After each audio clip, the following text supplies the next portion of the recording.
إن الحمد لله نحمده ونستعينه ونستغفره ونعوذ بالله من شرور أنفسنا ومن سيئات أعمالنا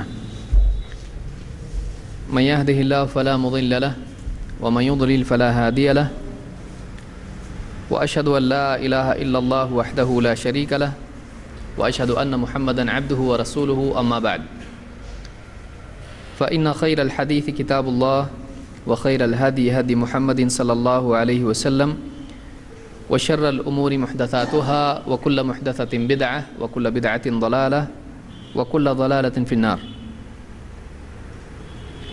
قال سبحانه وتعالى يا حسرة على العباد ما يأتيهم من رسول إلا كانوا به يستهزئون.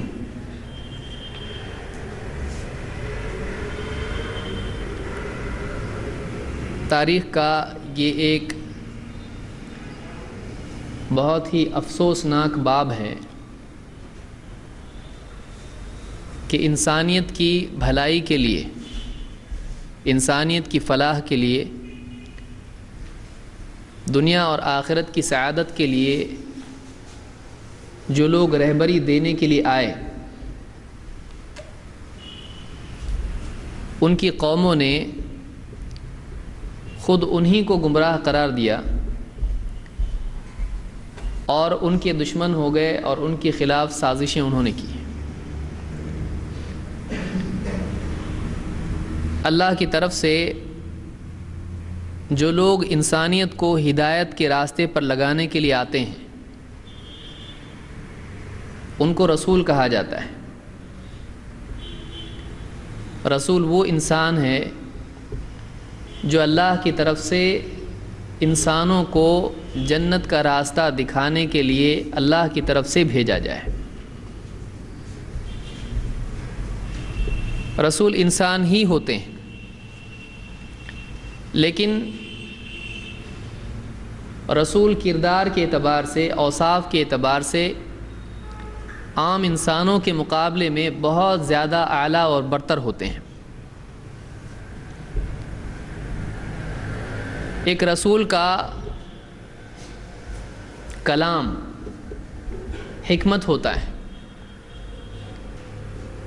اور اس کا اخلاق اور کردار انسانوں کے لیے رحمت ہوتا ہے. جتنے رسول آئے انہوں نے لوگوں کو سیدھا راستہ بتانے میں، ہدایت کی طرف کھینچ کر لانے میں کوئی کوتاہی نہیں کی. انہوں نے اپنی پوری طاقت لگا دی اللہ کے پیغام کو سمجھانے میں. انہوں نے اپنی استعداد کے مطابق بہترین طور پر اللہ کے پیغام پر، اللہ کی تعلیم پر، اللہ کی شریعت پر خود عمل کر کے دکھایا. رسول اپنے کلام کے ذریعے سے اللہ کی کتاب، اللہ کی وحی کی تبیین کرتے ہیں، وضاحت کرتے ہیں، کلیریفائی کرتے ہیں. رسول کا کلام اللہ کی وحی کی تبیین ہوتا ہے، اس کی وضاحت ہوتا ہے، اس کا ایکسپلینیشن ہوتا ہے، اس کا کلیریفیکیشن ہوتا ہے. اور رسول کی زندگی، اس کا عمل اللہ کی شریعت کی عملی تطبیق ہوتا ہے. اس کو یاد رکھیے. رسول کا کلام اللہ کی وحی کی تبیین ہوتا ہے. تبیین بیان سے ہے، واضح کرنا، کلیئر کرنا، کلیریفیکیشن، ایکسپلینیشن. رسول کا کلام اللہ کی وحی کی تبیین ہوتا ہے. اور رسول کی زندگی، اس کا عمل اللہ کی وحی کی عملی تطبیق ہوتا ہے، پریکٹیکل اپلیکیشن. اللہ نے کیا کہا ہے، اللہ کیا چاہتا ہے بندوں سے، اللہ کے حکم کو کیسے پورا کیا جائے. رسول اپنے کلام کے ذریعے سے بھی اس کو واضح کرتے ہیں. اور رسولوں کی زندگی دیکھی جائے تو واقعی سمجھ میں آتا ہے کہ ہاں اللہ کے اس حکم کا مطلب یہ ہے، اس کو ایسے کرنا چاہیے. اس اعتبار سے رسول کی حیثیت صرف ایک پیغام بر کی نہیں ہوتی ہے، کہ کوئی آیا خط لے کر اور خط دے کر چلا گیا. رسول کی حیثیت ایسی نہیں ہوتی ہے. جیسا کہ اس دور کے بہت سارے پڑھے لکھے ان پڑھ لوگوں نے کہا ہے، پڑھے لکھے جاہلوں نے کہا کہ رسول کی حیثیت کیا ہے، بس ہم کو اللہ کا قرآن دے دیا بس ختم، اس کے بعد ان کی کوئی حیثیت نہیں ہے. ایسا نہیں ہے. رسول کا کلام خود حکمت ہوتا ہے، وہ وضاحت ہوتی ہے اللہ کی تعلیمات کی. اس لیے اللہ کے کلام کو سمجھنے کے لیے رسول کے کلام کی طرف رجوع لازم ہے.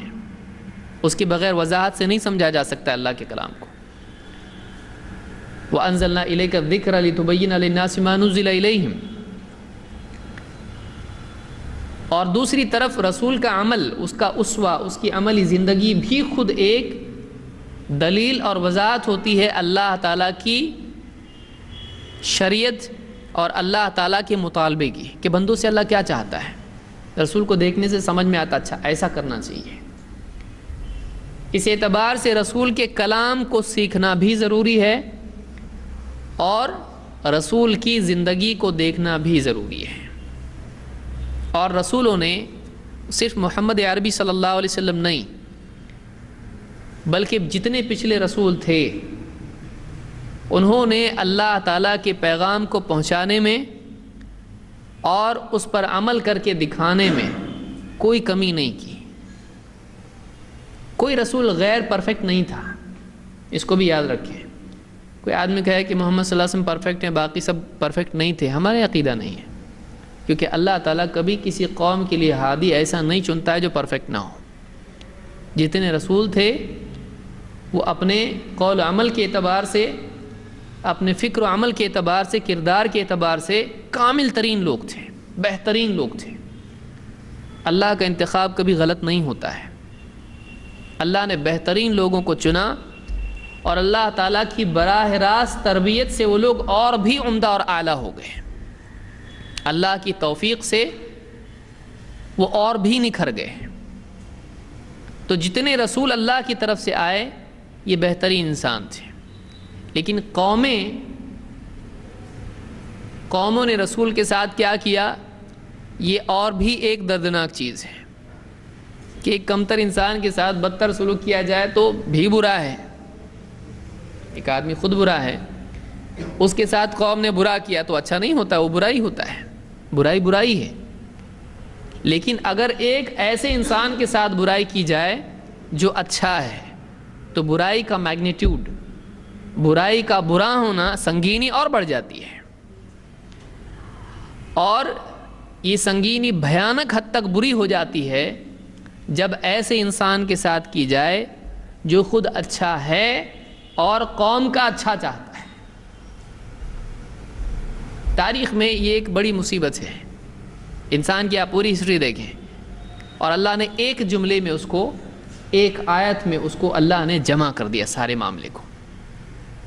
اللہ نے کیا فرمایا؟ یا حسرتن علی العباد، بندوں کا حال قابل حسرت ہے، افسوس کی چیز ہے. کیا حال ہے ان لوگوں کا؟ یعنی کوئی آدمی دیکھے تو حسرت کرے. اور یہ عمل ان کا رد عمل رسولوں کے سلسلے میں، ان کی دعوت کے مقابلے میں، یہ خود ان کے لیے قیامت کے دن حسرت اور افسوس کا سبب بنے گا. یا حسرتن علی العباد، بندوں کا حال بڑا افسوسناک ہے، قابل حسرت ہے. ما یأتیہم من رسول الا کانوا بہ یستہزئون، جو بھی رسول ان کے پاس آیا انہوں نے اس کا مذاق ہی اڑایا، انہوں نے اس کے ساتھ میں تمسخر کیا، استہزاء کی، ان کا مذاق اڑایا، ان کو مذاق بنا دیا.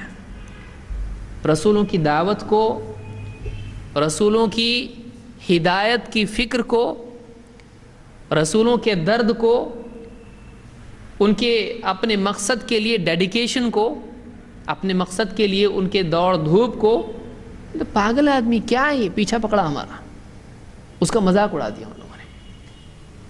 ایک آدمی جب ایک چیز کے لیے اپنے آپ کو وقف کر دیتا ہے تو بعض لوگوں کو وہ جنون دکھائی دیتا ہے، ان لوگوں کو جو کسی چیز میں سیریس نہیں ہوتے ہیں. ظاہر بات ہے کہ ایک آدمی ایک چیز کے لیے اپنے آپ کو وقف کر دیتا ہے، اس کا اوڑھنا بچھونا وہ مقصد بن جاتا ہے. وہ مقصد اس کے لیے زندگی کی سب سے قیمتی چیز بن جاتی ہے. اس کے بغیر وہ جی نہیں سکتا ہے. ظاہر بات ہے جب ایک چیز کو آدمی اس طرح سے اپنے سینے سے لگاتا ہے اس کی زندگی میں تبدیلی آتی ہے. لوگوں کو ایک سڈن چینج وہ دکھائی دیتا ہے. یہ ایسا کیسا ہو گیا اس کو, یہ بدل گیا ہے, اس کی زندگی کچھ اور ہو گیا ہے. اس کی توجیح وہ نہیں کر پاتے ہیں. اور بہت سارے لوگ, کوئی اس کو پاگل پن, کوئی اس کو جن کا اثر, اور کوئی کچھ اور نام اس کو دے کے اپنے آپ کو خوش کر دیتا ہے, مطمئن کر دیتا ہے. یہی معاملہ رسولوں کے ساتھ ہوا ہے. قوم ایک طرف قوم ہے اور ایک طرف اللہ کے وہ پاک اور نیک اور عمدہ بندے ہیں جن کو ہم رسول کہتے ہیں. آج کے درس میں ہم 3 پہلوؤں سے اس موضوع پر گفتگو کریں گے. ایک, رسول کیسے تھے دعوت کی حیثیت کے اعتبار سے. 2, قوموں نے ان کے ساتھ میں کیا کیا.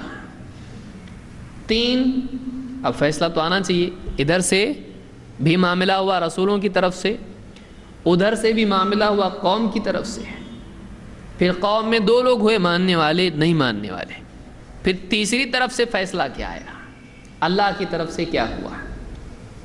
تو اس موضوع کا یہ آخری حصہ میں سمجھتا ہوں ہوگا کہ رسولوں کا کردار دعوت میں, ان کی صفات, یہ ہمارے لیے بہت اہم چیز ہے کہ ہم کو کیسا ہونا چاہیے.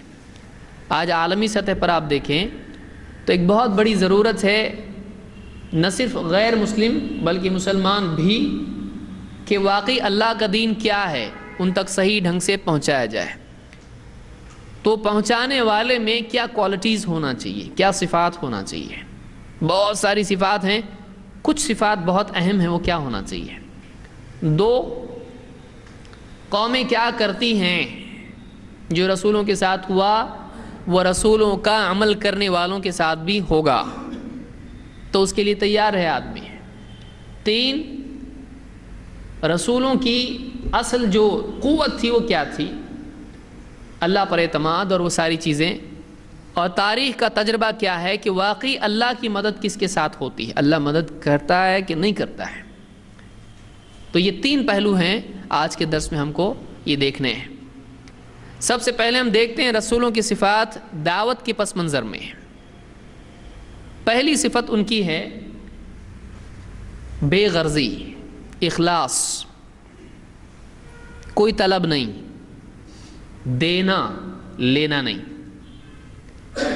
رسولوں کی زندگی میں ایک خاص چیز دیکھنے میں ملتی ہے کہ وہ اللہ کا پیغام پہنچانے کے بدلے میں کچھ طلب نہیں کرتے ہیں. آپ بتائیے وہ دے رہے ہیں کتنی قیمتی چیز. ایک آدمی کے لیے جنت کا آفر ہے اور جنت کا ڈائریکشن اس کو بتا رہے ہیں. ایک آدمی کی فطرت میں ایک طلب ہے, ایک پرفیکٹ لائف, ایک کامل خوشیوں والی زندگی جس میں کوئی غم نہ ہو. انسان کی اس کے اندر یہ طلب موجود ہے, اس کو ختم نہیں کر سکتا ہے. ہر چیز کو دیکھ کر ایک طرف اس کی عمدگی کی خوشی ہوتی ہے اور دوسری طرف اس کے ناقص ہونے کی طرف بھی انسان کا دھیان جاتا ہے, اور وہ طلب پھر سے آدمی کی جاگتی ہے, نہیں اس سے اچھا کچھ اور ہونا چاہیے. وہ ہے, اس کا وجود ہے. جو انسان کی طلب ہے کمال والی زندگی, ایک پرفیکٹ زندگی, وہ زندگی ہے.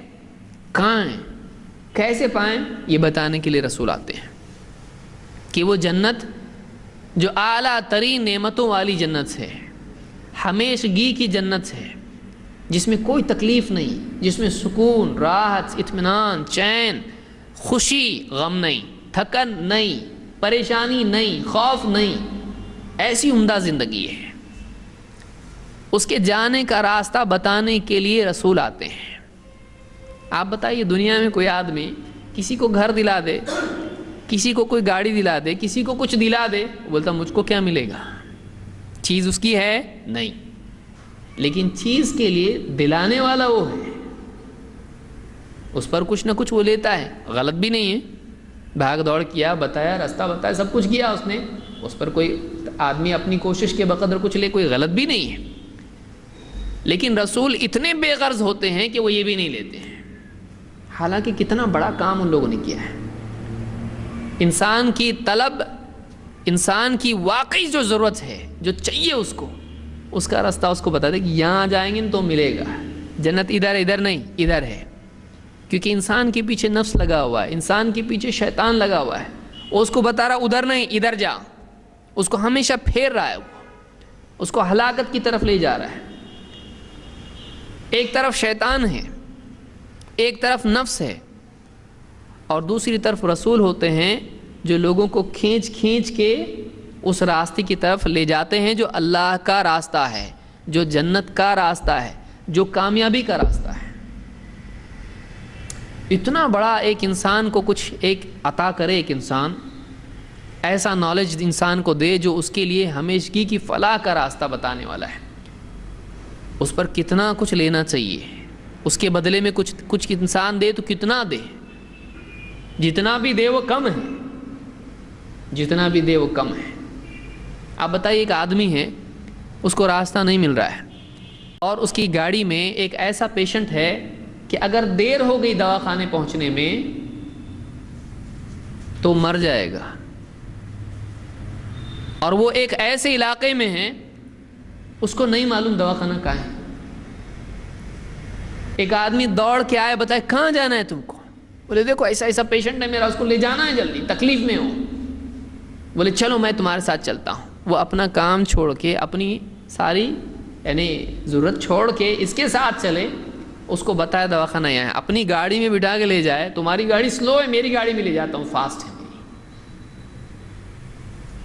وہ لے جا کے دواخانے میں اس کو پہنچائے۔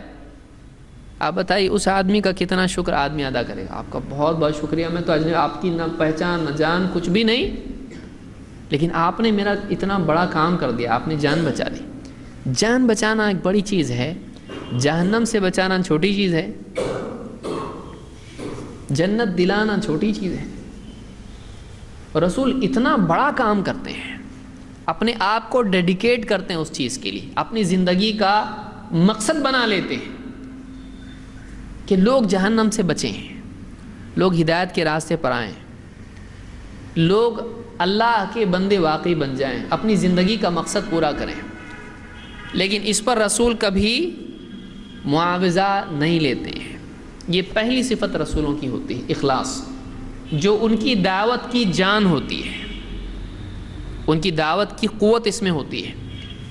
اور اخلاص جب دعوت میں آتا ہے، بے غرضی جب دعوت میں آتی ہے تو دعوت ڈائیورٹ نہیں ہوتی ہے، کوئی دعوت کا رخ بدل نہیں سکتا ہے۔ لیکن جہاں غرض دعوت میں آ جاتی ہے، جہاں مفادات دعوت میں آ جاتے ہیں، وہاں پر کیا ہوتا ہے؟ دائی کی دعوت میں لچک پیدا ہونا شروع ہوتی ہے، ایڈجسٹمنٹ وہاں پہ ہونا شروع ہوتا ہے۔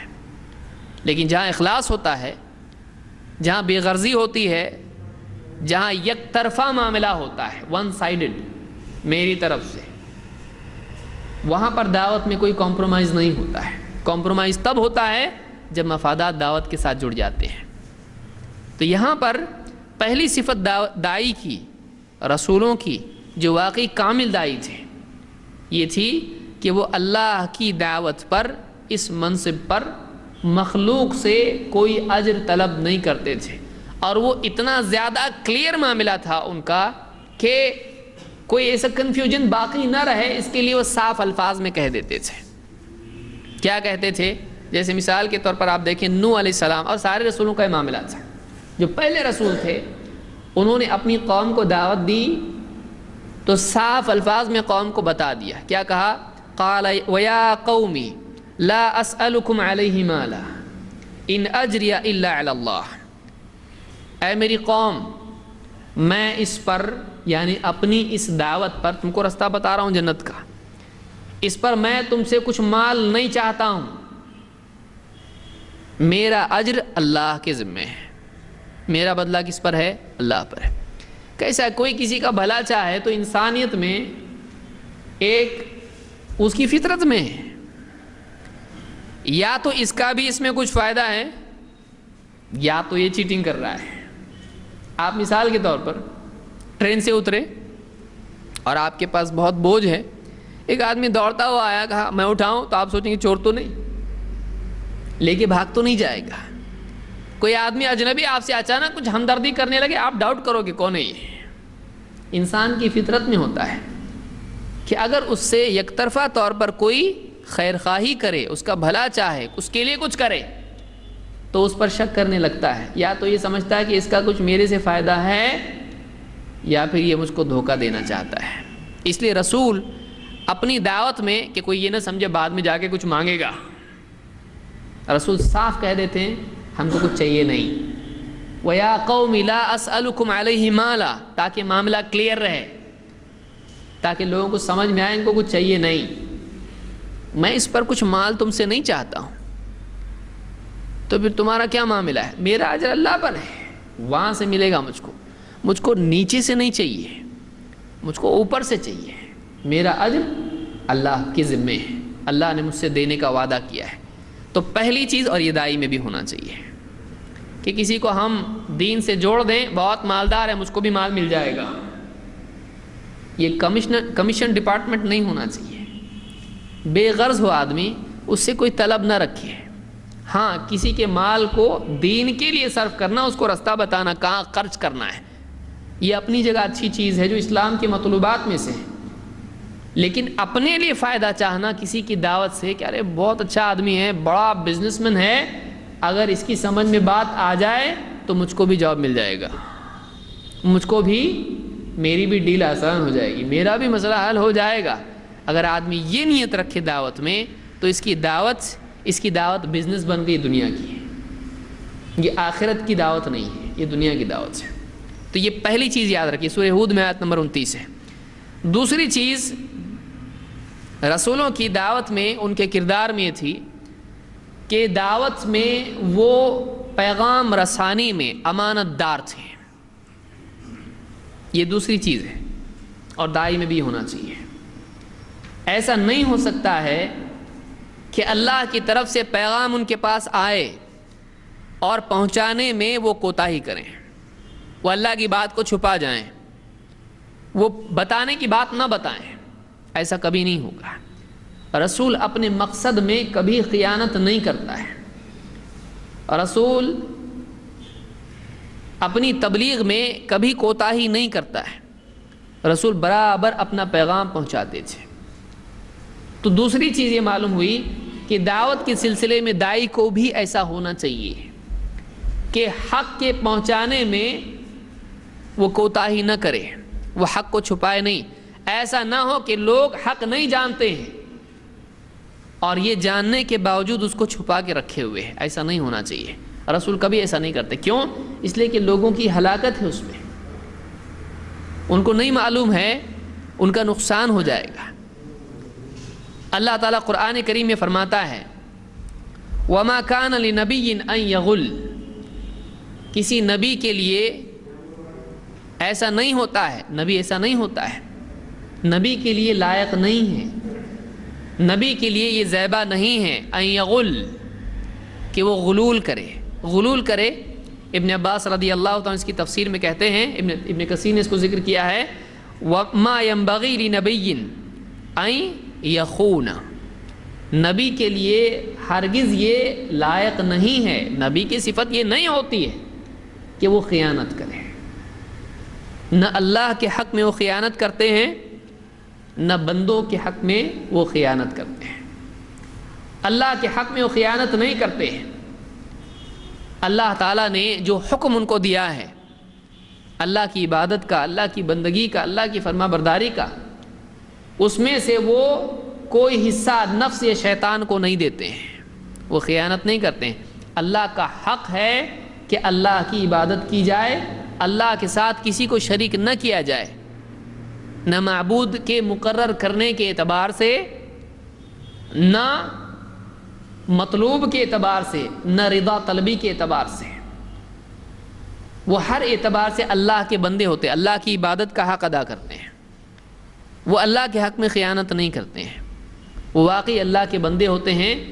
اسی لیے اہل السنہ والجماعہ کا عقیدہ ہے کہ نبی معصوم ہوتے ہیں، نبی گناہ نہیں کرتے ہیں، نبی گناہ نہیں کرتے ہیں، نبی کو گناہ گار ہم نہیں مانتے ہیں۔ انبیاء کے اجتہاد پر اللہ کی طرف سے ان پر تنبیہ آ سکتی ہے، آپ نے ایسا کیوں کیا، ایسا نہیں کرنا چاہیے تھا، ایسا کرنا چاہیے تھا۔ نبی کو اجتہاد کا حق ہوتا ہے۔ وہ جب وحی نہیں آئی نبی کے پاس، وہ اپنے طور پر فیصلہ کرنے کی اللہ کی طرف سے اس کو اجازت ہوتی ہے کہ وہ خود جج کرے کہ سچویشن میں کیا کرنا چاہیے۔ اللہ کی طرف سے دی گئی حکمت کی بنیاد پر نبی فیصلہ کرتا ہے، اور بعض اوقات اللہ کی چاہت اور نبی کی چاہت میں فرق ہو جاتا ہے۔ نبی کا اجتہاد اللہ کے فیصلے کے مطابق کبھی نہیں بھی ہوتا ہے، جیسے اللہ کے نبی صلی اللہ علیہ وسلم نے ابو طالب کے لیے مغفرت کی دعا کی، چچا کے لیے، لیکن اللہ کو پسند تھا نہیں، اللہ نے منع کر دیا۔ تو نبی چاہ رہے ہیں کہ مغفرت ہو ابو طالب کی، اس لیے دعا کر رہے ہیں، لیکن اللہ نہیں چاہتا ہے۔ کیوں؟ اس لیے کہ کفر پر اور شرک پر خاتمہ ہوا۔ تو اللہ کی چاہت نہیں ہے مغفرت، لیکن نبی کی چاہت کیا ہے؟ مغفرت ہو۔ تو کبھی ایسا ہوتا ہے۔ اسی طرح سے بدر کے قیدیوں کے بارے میں آپ صلی اللہ علیہ وسلم کا فیصلہ کچھ اور ہو گیا کہ ان سے مال لے کر ان کو چھوڑ دیا جائے، لیکن اللہ کا فیصلہ یہ نہیں تھا۔ اللہ کا فیصلہ کیا تھا؟ ان کو قتل کرنا چاہیے تھا۔ ایسا کئی مرتبہ ہوتا ہے۔ نبی نے اپنے اوپر کیا کر لیا؟ میں شہد اس کے بعد کبھی نہیں کھاؤں گا، لمبا قصہ ہے۔ آپ صلی اللہ علیہ وسلم نے اپنی لیے طے کیا میں شہد نہیں کھاؤں گا آج کے بعد، ایسا ایسا مسئلہ ہے اس لیے نہیں کھاؤں گا۔ اللہ نے کہا کہ یا ایھا النبی لما تحرم ما احل اللہ لک، اس کو کچھ مت کرو، آپ کیوں اپنے لیے وہ چیز حرام کر لیتے ہو جو اللہ نے آپ کے لیے حلال رکھی ہے۔ تو کبھی نبی کا ججمنٹ ایک ہوتا ہے، اللہ کا فیصلہ کچھ اور آ جاتا ہے۔ ایسا تو ہوتا ہے، لیکن کبھی ایسا نہیں ہوتا ہے کہ اللہ نے ایک حکم دے دیا اور نبی اس کے مخالف کرے، اس کی مخالفت کرے، گناہ کرے۔ نبی کے بارے میں ہمارے عقیدہ نہیں ہے۔ تو یہ بات یاد رکھیں کہ یہاں پر اللہ نے فرمایا وَمَا كَانَ لِنَبِيٍّ أَن يَغُلَّ، نبی کے لیے زیبا نہیں ہے، نبی کا کردار ایسا نہیں ہوتا ہے کہ وہ خیانت کرے۔ نبی کبھی بھی اللہ کی شریعت میں خیانت نہیں کرتے ہیں عمل کے اعتبار سے، اور نبی کبھی بھی اللہ کی شریعت میں خیانت نہیں کرتے ہیں اس کی تبلیغ کے اعتبار سے، کبھی بھی ایسا نہیں ہوگا، اس کو یاد رکھیے۔ اسی لیے حضرت عائشہ رضی اللہ تعالیٰ فرماتی ہیں من زعم ان رسول اللہ صلی اللہ علیہ وسلم کتم شیئا من کتاب اللہ فقد اعظم علی اللہ الفریہ، جس آدمی نے کہا کہ اللہ کے رسول صلی اللہ علیہ وسلم نے اللہ کی کتاب میں سے کوئی بات چھپا دی، اس نے اللہ پر بہت بڑی بہتان باندھ دی، اس نے اللہ پر جھوٹ کہا، وہ جھوٹا آدمی ہے، اور ایسا ویسا جھوٹ نہیں، اس نے اللہ پر جھوٹ کہا۔ کیوں؟ اس لیے کہ اللہ تعالیٰ قرآن میں کیا فرماتا ہے یا ایھا الرسول بلغ ما انزل الیک من ربک، اے رسول جو کچھ اللہ کی طرف سے آپ پر نازل کیا گیا ہے، آپ کی طرف نازل کیا گیا ہے، اس کو پہنچا دیجیے۔ تو اللہ کا صاف صریح حکم تھا آپ کو کہ جو بھی اللہ کی طرف سے نازل ہوا ہے، چاہے وحی متلو ہو یا غیر متلو ہو، چاہے قرآن کے الفاظ نازل ہوئے ہوں یا قرآن کا فہم نازل ہوا ہو، چاہے بات قرآن میں نازل ہوئی ہو یا قرآن کے علاوہ اللہ کی طرف سے پیغام آیا ہے، پہنچاؤ۔ اللہ نے حکم دے دیا تھا، قرآن پہنچاؤ کا حکم نہیں آیا۔ ما انزل الیک من ربک، جو کچھ نازل ہوا ہے، اور اللہ کے نبی پر کیا نازل ہوا ہے؟ صرف کتاب نازل ہوئی ہے؟ نہیں، کتاب کے علاوہ اور بھی کچھ نازل ہوا ہے۔ وَأَنزَلَ اللَّهُ عَلَيْكَ الْكِتَابَ وَالْحِكْمَةَ وَعَلَّمَكَ مَا لَمْ تَكُنْ تَعْلَمُ، اللہ نے کیا فرمایا؟ اور اللہ نے اے نبی آپ پر کتاب نازل کی اور حکمت بھی نازل کی، اور آپ کو وہ کچھ سکھایا جو اس سے پہلے آپ نہیں جانتے تھے۔ تو کتاب کے ساتھ حکمت بھی نازل ہوئی، سب کچھ پہنچا دو۔ اس لیے حضرت عائشہ کیا فرما رہی ہیں اس آیت سے استدلال کر کے، یہ مسلم کی روایت ہے کہ جو کوئی آدمی کہتا ہے کہ آپ نے چھپایا کچھ تو اس نے جھوٹ کہا۔ کیوں؟ اس لیے کہ اللہ نے تو پہنچانے کے لیے کہا ہے، تو آپ نے کوئی چیز چھپائی نہیں، جو کچھ بھی اللہ کی طرف سے نازل ہوا آپ نے پہنچا دیا۔ تو پہلی چیز معلوم ہوئی بے غرضی، بندوں سے کچھ چاہیے نہیں، یہ داعی میں بھی ہونا چاہیے۔ جو نبوی مقصد میں ماتحت ہو، اس مقصد کو اپنا مقصد بنائے دعوت کو، اس کو چاہیے کہ وہ اخلاص والا ہو، بے غرض ہو بندوں سے۔ دو، وہ امانت دار ہو۔ امانت دار ہونا دو اعتبار سے ہوگا۔ ایک، جو اللہ کی طرف سے علم اس کے پاس ہے دین کا، اور فلاں کو اس کی ضرورت ہے، اس سے روک کے نہ رکھے، چھپائے نہیں، یہ خیانت ہوگا۔ اس کی امانت ہے، اللہ کی طرف سے پیغام ہے، وہ امانت اس کو دینا چاہیے، پہنچانا چاہیے۔ اب اگر وہ روک کے رکھتا ہے تو یہ خیانت ہے، اس کا حق اس کو نہیں دیا۔ تو ایک تو چھپانا، اور دوسری بڑی مصیبت اس میں بعض اوقات کیا ہوتی ہے، اللہ کے پیغام میں اپنی طرف سے کچھ ملا کے پیش کرنا، اپنی رائے، اپنی عقل، اپنی طرف سے اس میں تحریف، یہ سب کیا ہو گئی؟ خیانت ہو گئی۔ تو رسول اس طرح سے نہیں کرتے ہیں۔ رسول اللہ کے فرمان کو اللہ کے دیے ہوئے فہم کی روشنی میں بندوں تک پہنچاتے ہیں۔ کلام بھی اللہ کا اور فہم بھی اللہ کا، ایکسپلینیشن بھی اللہ کا، انڈرسٹینڈنگ بھی اللہ کی۔ تو یہ دوسری چیز معلوم ہوئی کہ رسول اللہ کے پیغام میں خیانت نہیں کرتے ہیں۔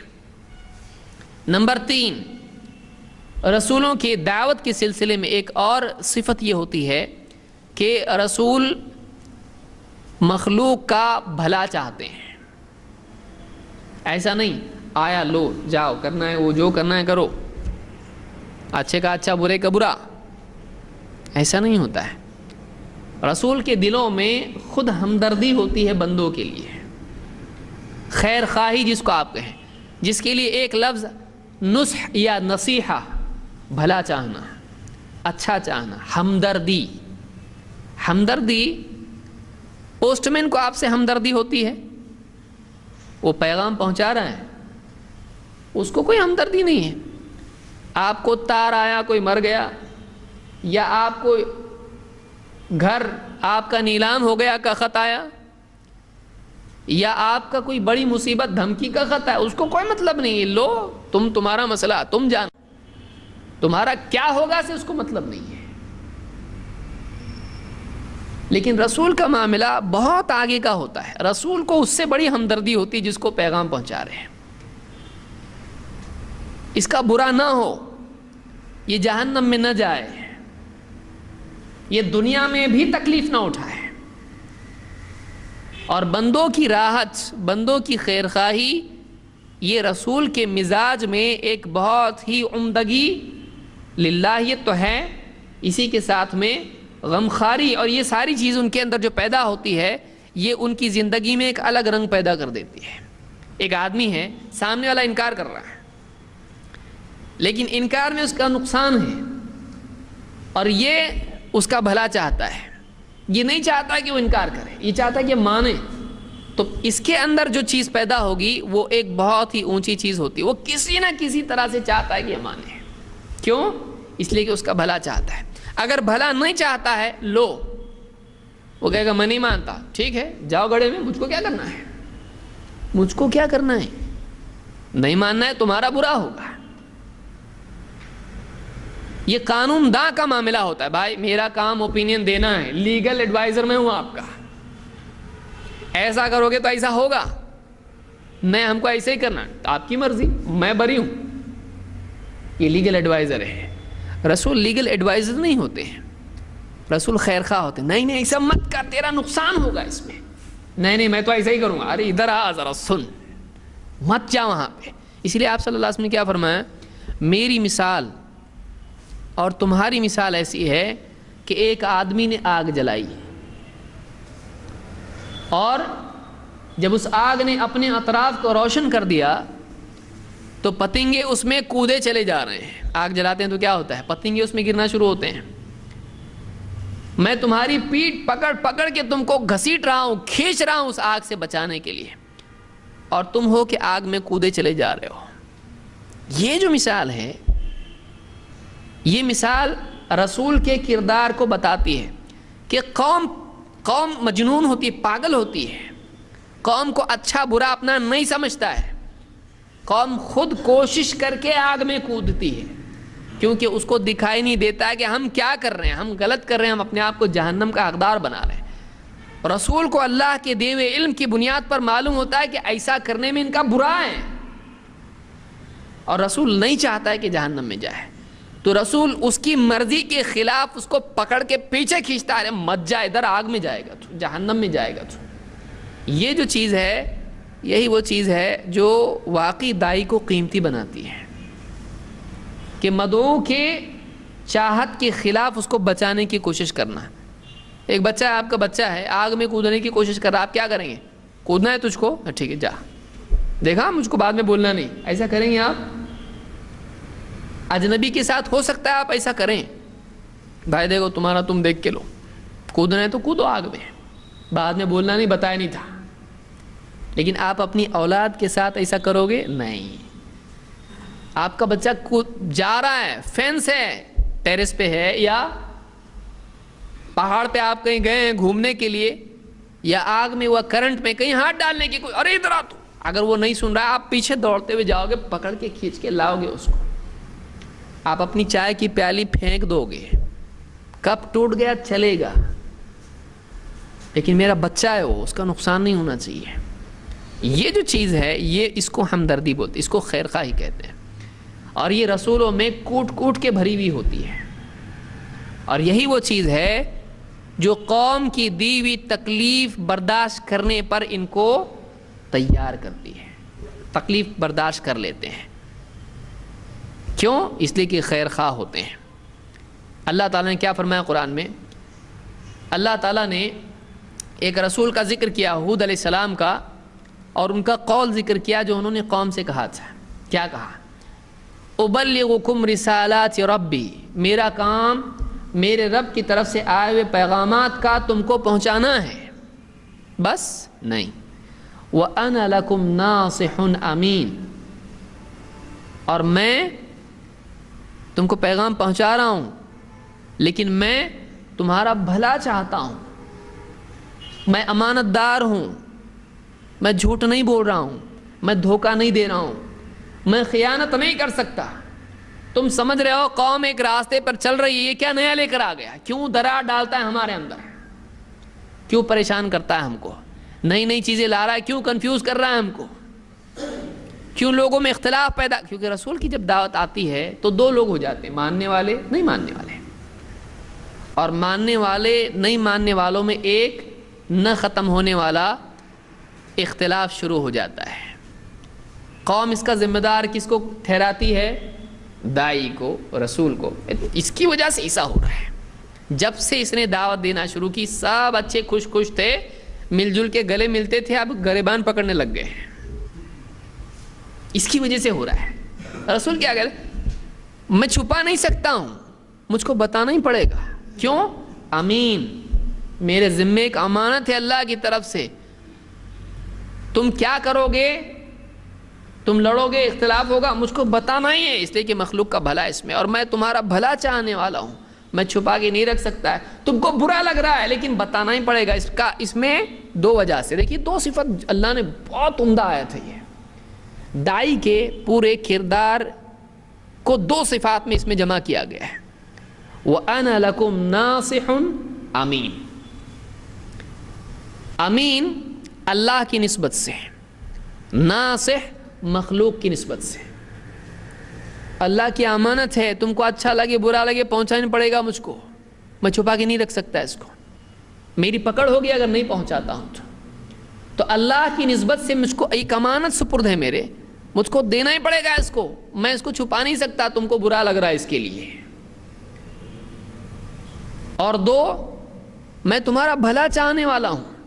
مجھ کو معلوم ہے تم ایسا کر رہے ہو، اس میں تمہارا نقصان ہے، مجھ سے دیکھا نہیں جاتا ہے، مجھ کو بتانا ہی پڑے گا۔ اگر اللہ کی طرف سے پہنچانے کا حکم نہ بھی ہو تو رسول اگر علم اللہ کی طرف سے آ جائے اس کو چھپا کے نہیں رکھ سکتے ہیں جب یہ دیکھ رہے ہیں کہ بندوں کا نقصان اس میں ہے۔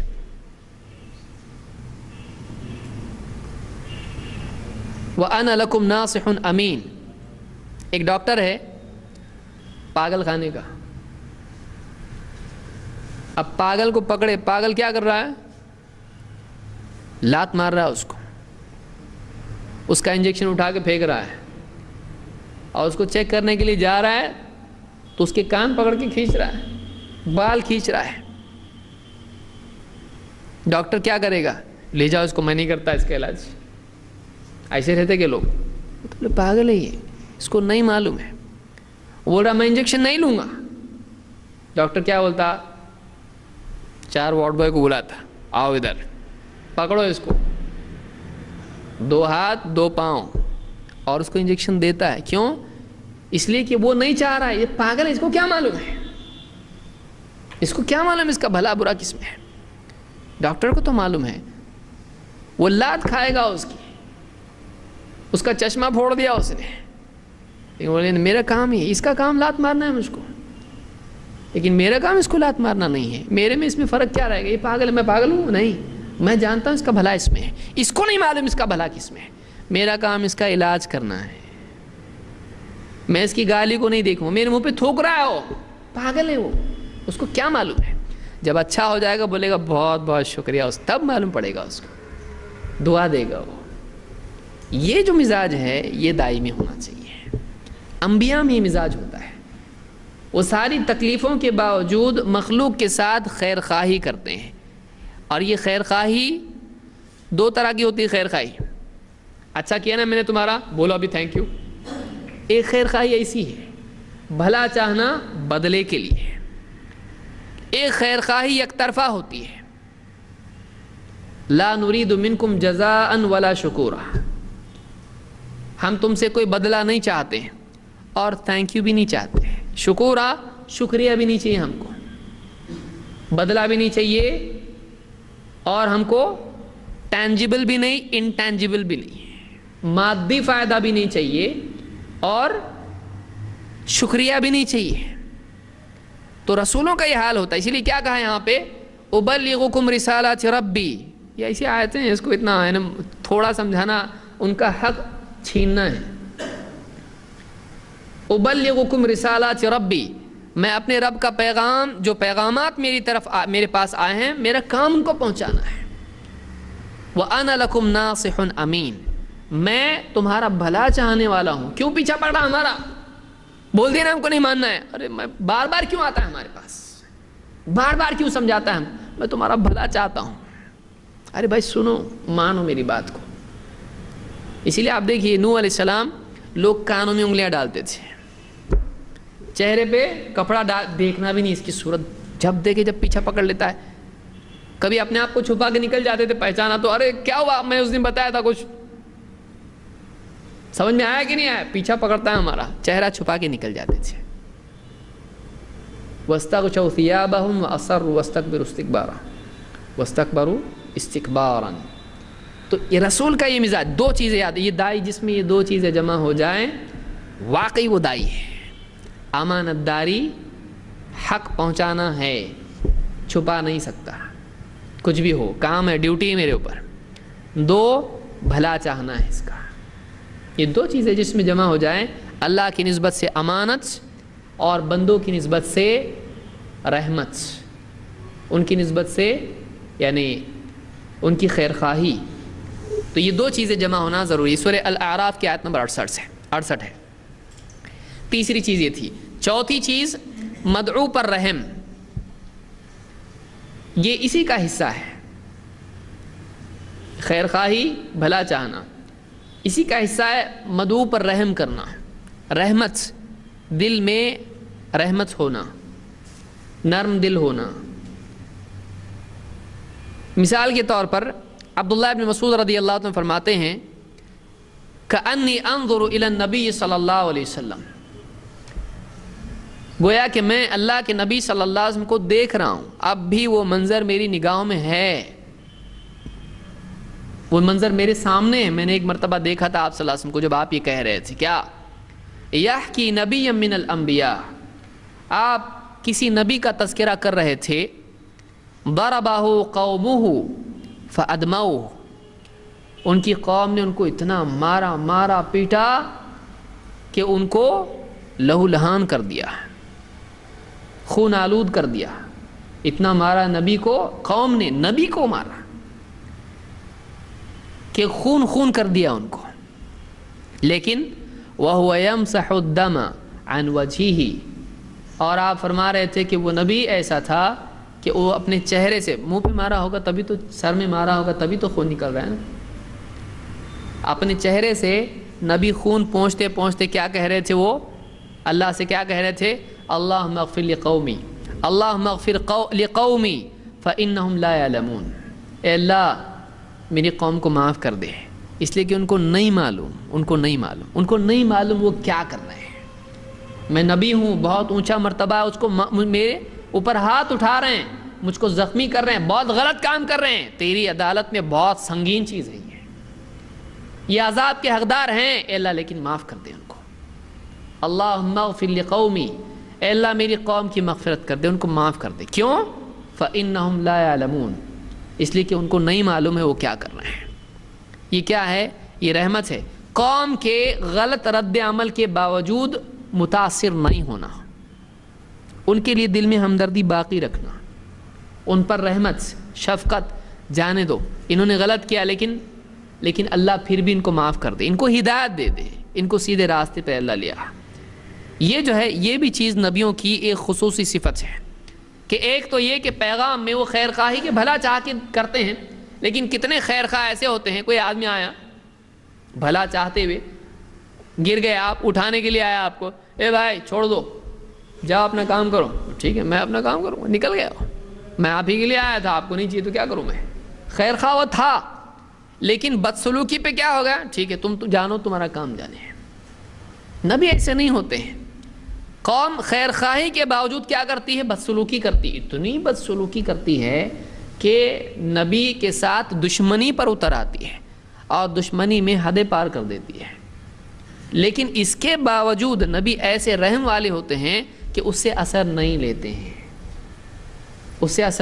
ہیں، اسی لیے کیا خون پہنچ رہے ہیں اور چہرے سے، اور کیا کہہ رہے ہیں، اللہ میری قوم کو معاف کر دے، اس لیے کہ ان کو معلوم نہیں وہ کیا کر رہے ہیں، ان کو نہیں معلوم وہ کیا کہہ رہے ہیں، یعنی اللہ کے پاس صفائی دے رہے ہیں۔ دیکھیے کتنی، اللہ کو معلوم نہیں، اللہ کے پاس قوم کی، ظالم قوم کی سفارش کر رہے ہیں۔ ہاں جب اللہ کی طرف سے فیصلہ آ جائے، اس میں فرق یاد رکھیں، آپ کو بعض آیتیں ایسی ملیں گی نبی نے دعا کی، اے اللہ غرق کر ان کو، اب آپ سوچیں گے کہ یہ آیت وہ آیت ٹکرا رہا ہے، یہ الگ الگ ہے، یہ نبی تھوڑے غصے والے تھے۔ نبی کو جب اللہ کی طرف سے فیصلہ آ جاتا ہے اب ان کو ہلاک کیا جائے گا، اب یہ ماننے والے نہیں ہیں، اللہ کے علم میں ہے کہ یہ ایمان نہیں لائیں گے، جب کنفرم نیوز ہو جاتی ہے اللہ کی طرف سے تو پھر اب ان کی ہدایت ممکن نہیں ہے، یہ نہیں ماننے والے ہیں۔ جب نبی کو معلوم ہو جاتا ہے تو پھر نبی کہتا ہے اللہ غرق کر، پھر جب ہونے والی نہیں ہدایت تو اب غرق کر دے، ہونے والا نہیں کچھ۔ جیسے مثال کے طور پر ابلیس کے بارے میں معلوم ہے کہ نہیں اپنے کو کہ جہنم میں جائے گا، طے ہے، اب کوئی غریب مسکین تھوڑی حکمت اپنی استعمال کر کے کہ اللہ ابلیس کو بھی معاف کر دے تو غلط ہوگا یہ، کیوں؟ اس لیے کہ ابلیس کے بارے میں معلوم ہے وہ ایمان نہیں لائے گا، تو جس کے بارے میں وحی کی بنیاد پر قطعی علم ہو جائے ایمان نہیں لائے گا، یہ کبھی ایمان پر اس کا خاتمہ ہونے ہی والا نہیں ہے، یہ کفر پر ہی مرے گا، اس کے بارے میں نبی ہمدردی نہیں کرتے ہیں، پھر وہ اللہ کا دشمن ہے، جو اللہ کا دشمن ہے نبی اس کا دشمن ہوتا ہے۔ ایمان کا کمال کیا ہے؟ ایمان کا کمال یہ ہے کہ اللہ کے لیے محبت، کے لیے دشمنی۔ جہاں نبی ہمدرد ہوتا ہے، اس کو بھی یاد رکھیے، جہاں نبی ہمدرد ہوتا ہے قوم کا، وہاں وہ غیرت مند بھی ہوتا ہے، اللہ کے لیے غیرت والا ہوتا ہے، اللہ کو نہیں چلتا نبی کو بھی نہیں چلتا، اللہ کو نہیں پسند، نبی کو بھی نہیں پسند. پھر چاہے کتنا قریبی ہو نبی کو نہیں پسند. حضرت عائشہ کتنی محبوب، اللہ کے نبی صلی اللہ علیہ وسلم کی سب سے پیاری بیوی کون؟ حضرت عائشہ. لیکن گھر کے اوپر پردہ لگا دیا، کیسا؟ تصویر والا. اللہ کو بالکل پسند نہیں ہے یہ. گھر میں نہیں گئے، غصے سے باہر کھڑے ہیں. حضرت عائشہ ڈر گئی کیا ہو گیا. تو اللہ کے لیے محبت، اللہ کے لیے ناراضگی، یہ نبیوں میں، کیونکہ ایمان کا کمال ہے. تو جب معلوم ہو جاتا ہے اللہ کی طرف سے کہ یہ شخص ہدایت پر نہیں آئے گا، یہ اللہ کا دشمن ہے، تو پھر نبی اس کے لیے، نبی اس کے خود دشمن ہو جاتے ہیں. اسی لیے ابراہیم علیہ السلام کے بارے میں بھی قرآن میں اللہ نے فرمایا کہ ابراہیم کا اپنے باپ کے لیے استغفار کرنا تو وعدے کی وجہ سے تھا، جب معلوم ہو گیا کہ یہ اللہ کا دشمن ہے تو اس سے برات ظاہر کر دی، میرا اس کا کوئی تعلق نہیں. تو یہ ہمدردی اور رحمت یہ نبیوں میں ہوتی ہے. نمبر 5، پانچویں صفت، نبی اللہ پر کامل درجے میں بھروسہ کرنے والے ہوتے ہیں. نبیوں کی نگاہ اپنی استعداد، ماننے والوں کی تعداد یا وسائل پر نہیں ہوتی ہے. میں بہت پاورفل ہوں، نہیں. میرے پیچھے اتنے لوگ ہیں، نہیں. میرے پاس اتنا سب کچھ ہے، نہیں. نبیوں کی نگاہ کس پر ہوتی ہے؟ اللہ پر، اللہ کی قدرت پر، اللہ کی نصرت پر. نبی کسی اور چیز پر، کسی خارجی چیز پر اللہ کے سوا اعتماد نہیں کرتے ہیں، وہ صرف اللہ پر بھروسہ کرتے ہیں. اسی لیے نبیوں کا حال، رسولوں کا حال اللہ نے بیان کیا، اور ان کا جملہ اللہ نے قرآن میں ذکر کیا سورہ ابراہیم میں. قرآن آپ پڑھیں، قرآن اتنی عمدہ کتاب ہے کہ جس سے بہتر کا تصور جہالت ہے، بلکہ کفر ہے. قرآن ایک دم عمدہ کتاب ہے، بہترین کتاب اگر کوئی آدمی پڑھے تو وہ قرآن ہے. اور قرآن میں، قرآن کو تھوڑا سمجھنا پڑتا ہے. سرسری پڑھے جیسا تراویح والا قرآن تو اس سے کیا ملے گا آدمی کو سوائے ثواب کے؟ کیا ملے گا؟ لیکن ایمان اگر چاہیے ثواب کے ساتھ. دو قسم کے لوگ ہیں، قرآن پڑھتے ہیں ثواب کے لیے، اور کچھ لوگ ہیں جو قرآن پڑھتے ہیں ثواب اور ایمان کے لیے. تو واقعی وہ پڑھنا الگ پڑھنا ہے. اللہ ہم سب کو ایسا پڑھنے کی توفیق دے کہ ایک آدمی قرآن کو پڑھے، قرآن کی تفسیر اس میں تدبر کے ساتھ، اگر اللہ نے اس کو صلاحیت دی ہے غور و فکر کی، تو اس سے نصیحت لے قرآن سے. واقعی قرآن بہت جامع کتاب ہے. کم آیتیں ہیں، حالانکہ کم نہیں ہے وہ، یعنی کم چیزوں میں، کم آیتوں میں بہت بڑی بات اللہ تعالیٰ بیان کرتا ہے. رسولوں کا جملہ اللہ نے بیان کیا. رسولوں کو ستایا لوگوں نے، تو رسولوں نے کیا کہا؟ وَمَا لَنَا أَلَّا نَتَوَكَّلَ عَلَى اللَّهِ وَقَدْ هَدَانَا سُبُلَنَا وَلَنَصْبِرَنَّ عَلَى مَا آذَيْتُمُونَا وَعَلَى اللَّهِ فَلْيَتَوَكَّلِ الْمُتَوَكِّلُونَ. یہ سورہ ابراہیم کی آیت نمبر 12، ایک ہی آیت ہے. اللہ نے کیا فرمایا؟